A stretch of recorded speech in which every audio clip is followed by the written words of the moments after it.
और strings. Strings दरअसल हमारे पास एरे की एक स्पेशल काइंड होते हैं।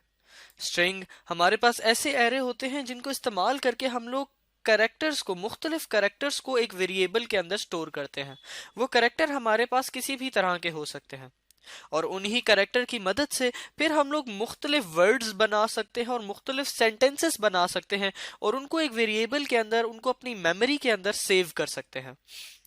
ये काम हम लोग स्ट्रिंग्स या करेक्टर एरे की मदद से ही करते हैं। तो फॉर एग्जाम्पल हम लोगों ने एक स्ट्रिंग बनानी है या एक करेक्टर एरे बनाना है जिसमें हम लोग किसी स्टूडेंट का नाम सेव करना चाहते हैं। तो हम लोग एक करेक्टर एरे यानी ये CHAR करेक्टर की हमने डाटा टाइप बताई, फिर अपने करेक्टर एरे का नाम बताया जो हमने नेम रखा है और उसकी फिर हमने बताया कि उसके अंदर कितने करेक्टर्स आएंगे यानी कि 10। तो ये हमने डिक्लेयर किया एक स्ट्रिंग यानी कि एक करेक्टर एरे। इसको हम यहाँ पर अपने डेव C++ के अंदर भी करके देख सकते हैं। सबसे पहले हमने डाटा टाइप बताई करेक्टर, फिर हमने नाम बताया अपने करेक्टर एरे का जो कि हमने रखा नेम, या इसको हम लोग कर देते हैं स्टूडेंट नेम।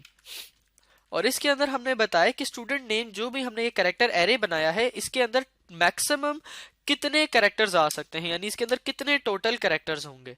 तो फॉर एग्जांपल हम लोग कहते हैं इसके अंदर 15 कैरेक्टर्स होंगे और 15 कैरेक्टर्स का उसका नेम होगा स्टूडेंट का। तो ये जो था हमने एक कैरेक्टर एरे यानी कि एक स्ट्रिंग बना लिया। अब यहाँ पर एक बात का ख्याल रखा जाए कि जब भी हम लोग कोई भी कैरेक्टर एरे या स्ट्रिंग बनाते हैं तो उसके लास्ट में एक एडिशनल कैरेक्टर जो है ऐड कर दिया जाता है जो कि इस तरह का होता है \0। और इसको ऐड इसलिए किया जाता है ताकि हमारे प्रोग्राम को ये पता चल सके कि ये स्ट्रिंग एंड कहाँ पे हो रही है। इस चीज को अभी हम आगे चल के डिटेल में समझते हैं। अभी के लिए आपने सिर्फ ये समझना है कि अगर यहाँ पर इसकी लेंथ जो थी, ये कि इसके अंदर कितने कैरेक्टर्स आ सकते हैं, वो जिस तरह यहाँ पर आप लोग देख सकते हैं 10 थी। तो जब इसके अंदर 10 कैरेक्टर्स होंगे और आखिरी एक एडिशनल कैरेक्टर ऐड कर दिया जाएगा कंप्यूटर या कंपाइलर की तरफ से \0, तो इसका साइज क्या हो जाएगा 10 ये कैरेक्टर्स और एक ये, तो टोटल साइज क्या हो जाएगा 11, यानी कि साइज इसका हो जाएगा n+1। यहाँ पर n हमारे पास फॉर एग्जाम्पल इस केस में अगर देखा जाए तो ये 10 है, यानी कि n वो लेंथ है, यानी उतना नंबर है जितने करेक्टर्स इस स्ट्रिंग के अंदर हमने सेव करने थे। और +1 हमने इसलिए किया क्योंकि उसके स्ट्रिंग के एंड में एक ये स्पेशल कैरेक्टर भी लगाया जाता है और इस स्पेशल कैरेक्टर की मदद से हमारा कंपाइलर जो है वो ये समझता है, इस बात को पहचानता है कि स्ट्रिंग एंड कब होगा। इस चीज को अभी हम एक एग्जाम्पल की मदद से भी देखेंगे। और जब भी हम लोग स्ट्रिंग या कोई भी कैरेक्टर एरे अपनी मेमोरी के अंदर सेव करवाते हैं, जिस तरह कि अभी आपने देखा कि ये हमने डिक्लेयर तो कर दिया, तो जब हमने डिक्लेयर किया तो अब हमारा कंप्यूटर इसको कुछ मेमोरी देगा। तो जब भी इसको मेमोरी दी जाती है तो इस मेमोरी के अंदर हर कैरेक्टर के लिए 1 बाइट रखी जाती है।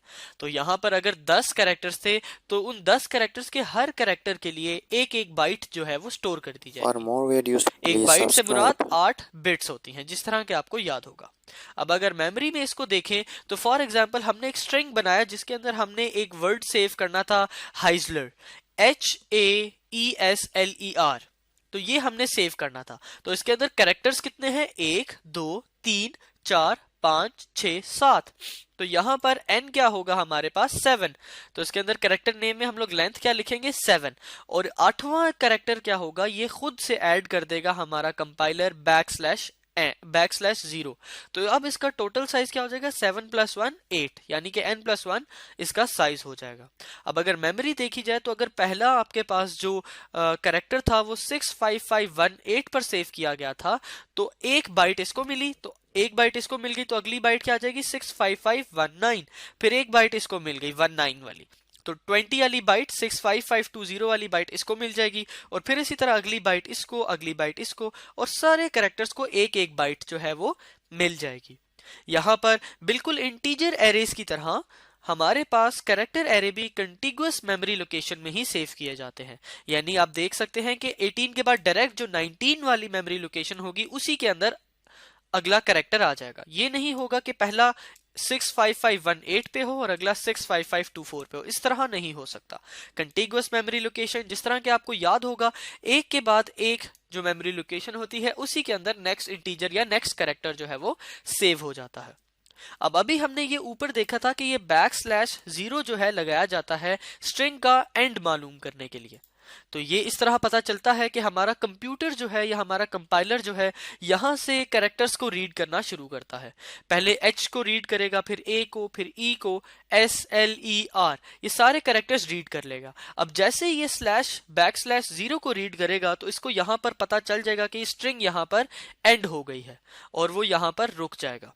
तो इसलिए यहाँ पर बैक स्लैश जीरो लगाना बहुत जरूरी है और ये हम लोग खुद नहीं लगाते, ये हम लोग सिंपल जो है अपने स्ट्रिंग को इनिशियलाइज करते हैं और बैक स्लैश जीरो जो है हमारा कंपाइलर ऑटोमेटिक लगा देता है। इस चीज को इनिशियलाइज करना सीखेंगे अगली वीडियो में, वहां पर डिटेल में पढ़ेंगे। अभी के लिए हमने सिर्फ इस वीडियो में स्ट्रिंग्स के कुछ कैरेक्टरिस्टिक्स देखे और देखा कि स्ट्रिंग्स हमारे पास होते